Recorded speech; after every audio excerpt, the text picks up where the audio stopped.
All right. Hi, you guys. To whom it may concern, right? Because I've been gone a while.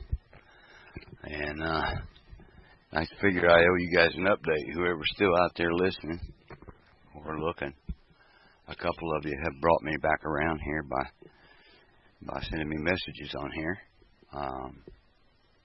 I know y'all have wished the best for us. And I got to say right off the bat that this is kind of going to be a memorial dedication to my wife, Maria, whom you may or may not have known was always in the background. This is also due in part because I found a video that I had forgotten about that she and I did as a message to another YouTuber, and I put it up and to show it to someone else, and it got seen. You can see it now. I made it public. There's a couple of parts of it, but so you know, you don't realize that when you were listening to me that I had someone with me the whole time who, just as in that video, was always backing me up. We were on our journey, our poor sojourn, she and I. The videos, the bulk of them were made in a house that someone had given us to stay in, a 5-bedroom house with 5 acres fenced in. It was beautiful property, and but we were in a town that was very dark, and we were attracting some very strange folk around us. You know, because the way it is as soon as you open your mouth and you say the name Jesus, everybody assumes you're a Christian, and they start trying to. As a matter of fact, the woman who gave us the house to stay at was one of the ones. She was beautiful. I mean, she told me that when we met and we talked, she told us that she had the scripture of Jesus sending out the 12 on her mirror in the bathroom. And she said, I always wanted to do that. I think she told me for 24 years it was on her bathroom mirror. And so she was more than happy to let us stay in this house that she had. That she wasn't doing anything with, really. She was slowly remodeling it, but there wasn't really she wasn't pressing us at all. So I moved into that house, and she also introduced us to someone that she called her Elijah. And when we met her Elijah, I said, I don't have a problem with that. She held him in very high esteem, and something that she said that happened to her with him when she was 16, he was responsible. I'm trying to remember exactly what she said, for her conversion or for her getting born again or saved. So I agreed to meet the guy at Burger King, and we met, he and his wife, and me and my wife, me and Maria and I, and it was very strange. And during that meeting, I was accused of being in way over my head. They had apparently, their testimony was that the Lord had sent them there 36 years prior to start a church, and he ended up the first 6 years of his residency there sleeping on his roof. Now this guy's an evangelist, sleeping on the roof with a shotgun across his chest, because he was afraid of the witches and the warlocks and the Satanists who had, he told me, kidnapped his daughter. So, wow, right? You never know what you're going to run into out there, though. That's one thing I know for sure you don't know. That's why you have to just take it, I guess, as it comes, and listen and follow. So, anyway, we had this meeting. His wife was also, these folks at one time had, been up there with the TBN, CBN guys. They had hobnobbed with the knob hobs, okay? They were very popular in the, Charismatic Businessmen's Association or something. I don't know. Miracle Signs and Wonders, going on stage stuff. And he considered himself an evangelist. And when they prayed, he and his wife prayed, he sent him to this small town in Florida, which at the time of this meeting with him, I had the same story. But not to build a church, obviously. I'm not trying to build a church. So anyway, they just wanted to warn us that it was way over our heads, that they had tried for 36 years and hadn't been able to do anything in that town. And we're like, both of them had to go to work and, they completely given up on their building a church. So I'm like, hey, that's okay. And I asked the question to them both, do you believe Satan can heal? I don't, that's just what popped out my mouth. And the man said no, and his wife said yes. And then it got weird. It got really weird after that. And I don't know if this has anything to do with what happened to Maria, but he told me he had a gift of healing, and I said, well, here, I got some teeth going bad. Will you work on my teeth? He said, no, not that kind. And he looks over at Maria, and he points at her stomach, and he said, did you feel that? And she just blinked and said, I don't remember what she said, maybe or yes. I think she told me later she did seem to feel something when he pointed at her stomach. I was a bit upset. I didn't give him any such permission to do anything with my wife. But at the same time, his wife's over there calling like a crow in the corner, waving her arms around. Well, it was very, very chaotic right at that moment. But it died down. We parted ways. I never saw him again. But shortly afterwards, my daughter was calling, getting a hold of us at the wee hours of the morning, 3 a.m., 2 a.m., 4 a.m., which that was very unusual, and she was panicked and terrified. And she and my wife had been best friends at one time. So, which it was not her mother. It was Maria was her stepmother. And so anyway, we prayed and thought we should go up to Kentucky and see if we could do something for my daughter. Now, we were in the town we were in. We were just. My daughter had actually been sending us money by PayPal, and anyway, so she got us to go up to Louisville. We found out that she had fallen on some very bad situations, and she had her own business. And Maria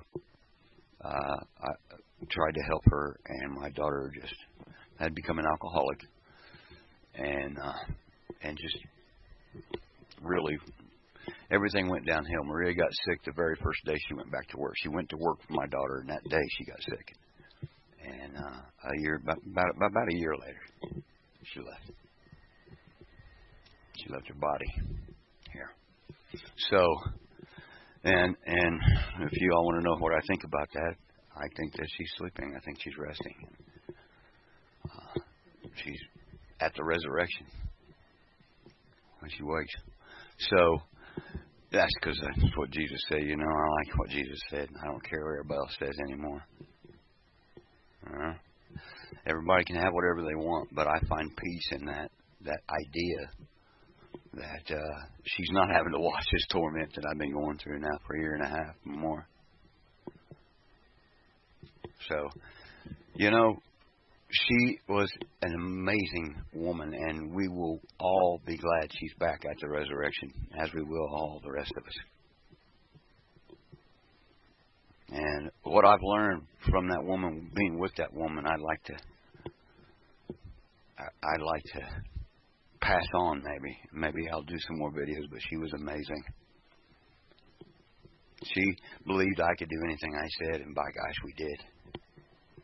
Okay, she was raised a Baptist, so we had some real issues with her trying to go to work to earn, But she gave herself, every bit of herself.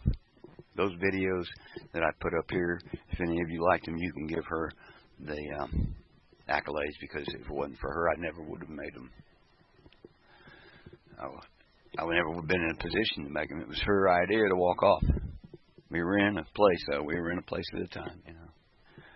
Like those lepers that sit outside the gate of the city. Said, if we go in there, they'll kill us because we're lepers. If we go into that enemy's camp, they'll kill us because we're Jewish. You know, you get between a rock and a hard place. And we had reached one of those places pretty well, and she decided we just needed to take off the clothes on our back and walk like Jesus, and we did. It's one crazy story. But it all ended with us going back to family and her going back to work and then her perishing. So I appreciate whoever it was of you that were out there, that you were concerned about me and you were giving me your love best you can to however you do it.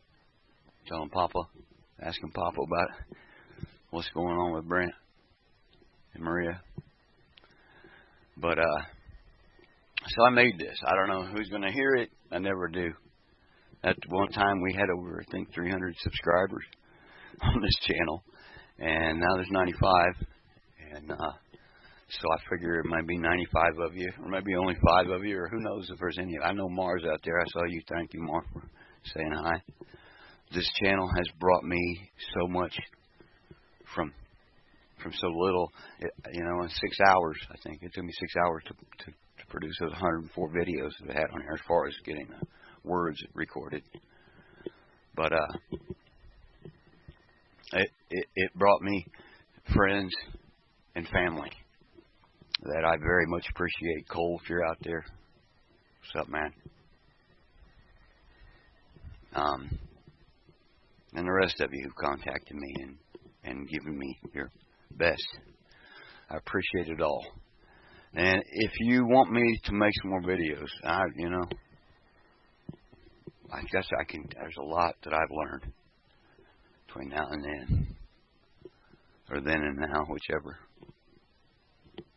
And I feel an urgent. Maybe that's why I got here and did this. Maybe it's time to set this thing in motion. This is our planet, people. This is our inheritance. It says it all over that text. How did we end up being the destroyers of it?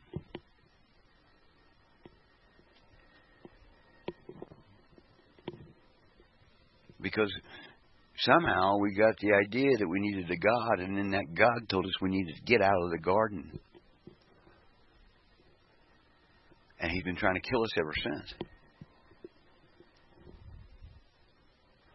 We've been malnourished, I found out. One of the things I found out, trying to keep Maria healthy, was that we've been malnourished now for 6,000 years, according to the scientists. Go look it up, the archaeological findings of the Neolithic revolution.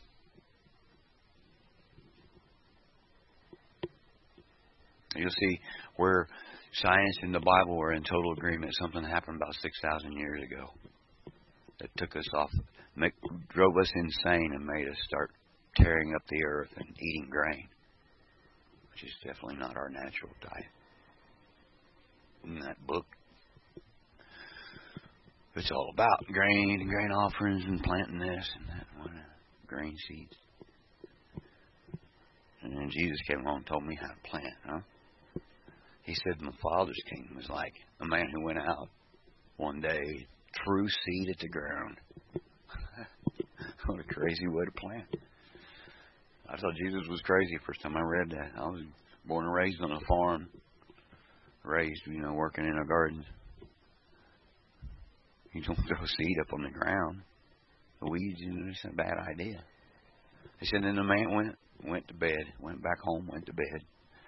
And then it's like he gets a scratch in his record. He just keeps repeating that. And the next day the man gets up. And then the man goes back to bed. The next day the man gets up. And the man goes back to bed. And the next day the man gets up. I don't know how many times he repeats it. But you never hear it preached because nobody understands what he's talking about.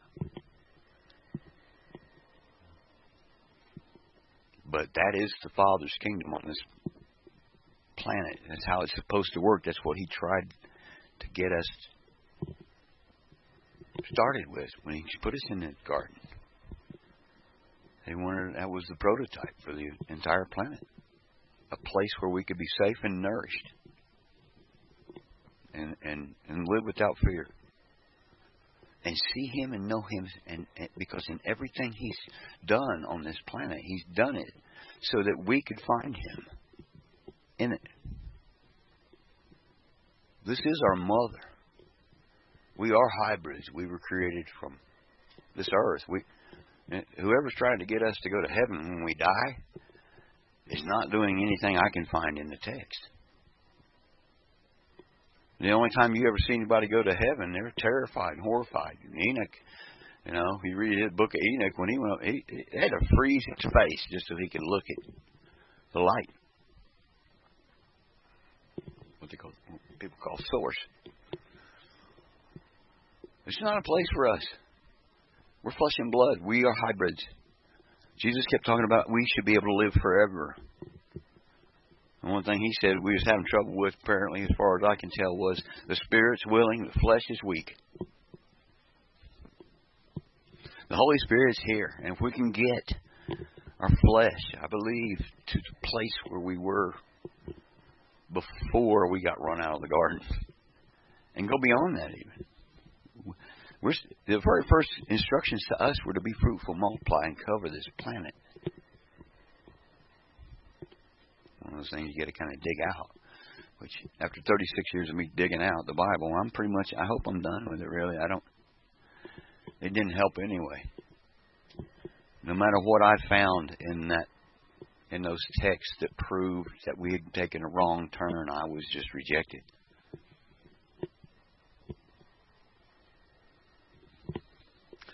So, again, if it weren't for Maria and her health, I would never have ever cried out. I was trying to recover from Christianity, and I still had all that stuff stuck in my head, and all of a sudden, the miraculous healings were wearing off just about as fast as she was getting them. So I realized I couldn't keep that up.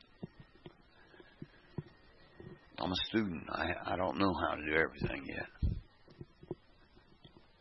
Today is a day we need to hear His word, His voice. Give us bread. Give us bread today, He says. Papa. He's glad to do it. But He wants us to realize, I think, that we need it. That it's His bread. Well, Jesus said, man doesn't live by earthly bread, but by every word, which is the true bread from, if you're going to say it comes from heaven, He does have a seat there. The true bread from heaven is every word proceeds from His mouth, a lamp unto our feet.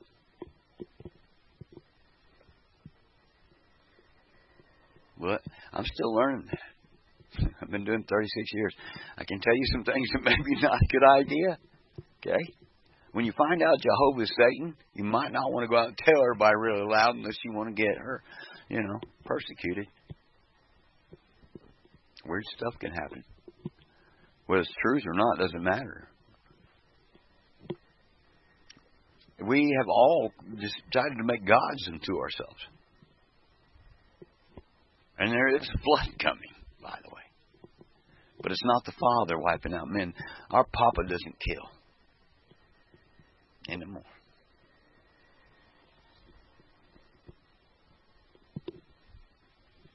I mean, He was the originator of all things, so at one time, He contemplated death and all the horrible things that we see and we've seen. But something happened when He created heaven. When He sneezed or whatever happened, when He decided He needed to put His thoughts into action, He created a place full of spiritual beings with no gender, no real will of their own. No, they don't have imagination. They weren't created in His image. They're more like animals are here. The one at the top was almost a mirror image of Him. He was looking for a bride. He didn't want to be alone anymore. Christians hate it when I say that. Oh, He never lacked for anything. Well, you know what? then how could he have understood lack? How could we understand lack? If he didn't think about it first, if he didn't experience it first.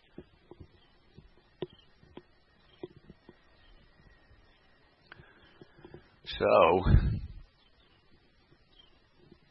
when I went looking for her health, he took me back here to this place that he gave us for an inheritance. You find in any book on the earth, show me where our inheritance is not this planet. But it's all over the 66 books of the canon of the Bible. This is it. We're coming back here. The resurrection's here. We never asked. Adam never asked, and we've never asked. So I'm asking now. When I asked how to heal, he said make dirt. And I found out he's talking about covering this place. Well, he called it, one of the prophets says that the leaves of the trees are for the rescue of mankind. Oh my gosh, how simple was that? If we had just done what he told us to do in the garden, the very first instruction. He put us in a place that was covered with trees, it says. Well, if you don't make those holy trees and put them up on a pedestal like because they're in the Bible, they're not real trees.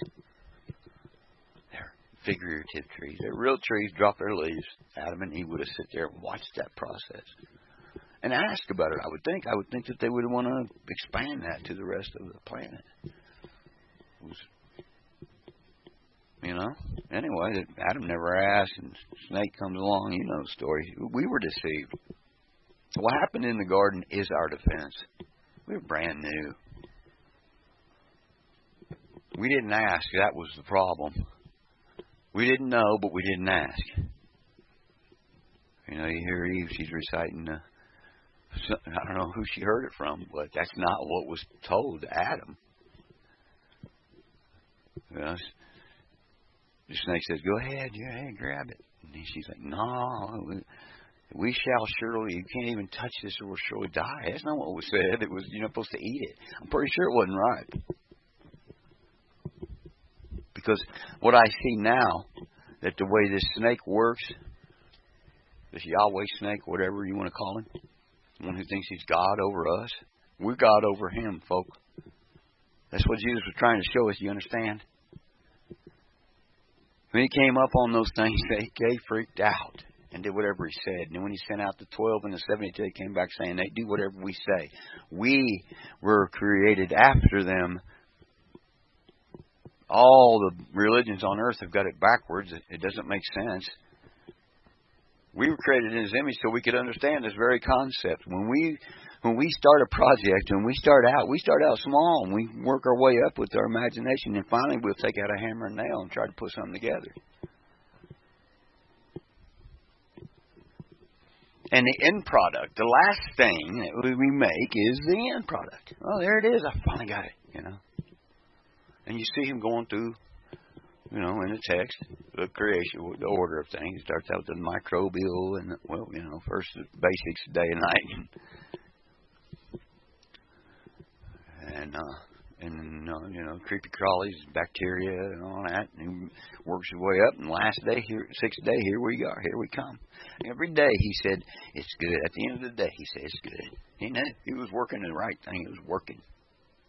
He found out after all those eons of imagining how to get his bride. He saw it every day coming to pass.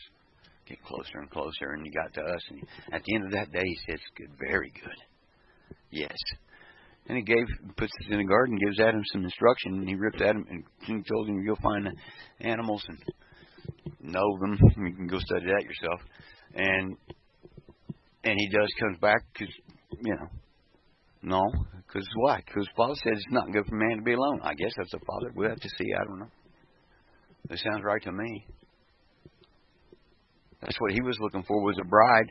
He'd already looked through all his heavenly creation and didn't see anything that was worthy for a bride. They were great pets or whatever, or robots, whatever you want to call them, but all they do, you look, every time you see where these things are in heaven, all they're doing is looking at him going, you're great, you're wonderful. bowing down.